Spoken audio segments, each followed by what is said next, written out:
in just 5 days while inventory continues to shrink. It's Friday, February 23rd, 2024. I'm Kimberly Barton, broker-owner of Kinetic Realty, Maryland's indie boutique brokerage. This is the weekly Annapolis Real Estate Report.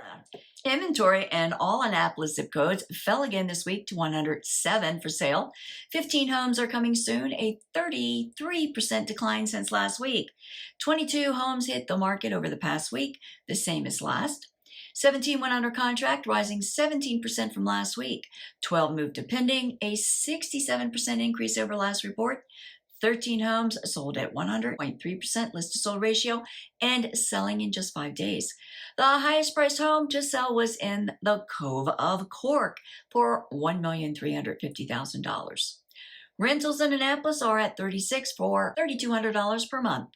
That's a wrap for this week's Annapolis Real Estate Report for Friday, February 23rd, 2024. Thanks so much for tuning in. Enjoy your weekend, stay safe, and I'll see you next week. Take care.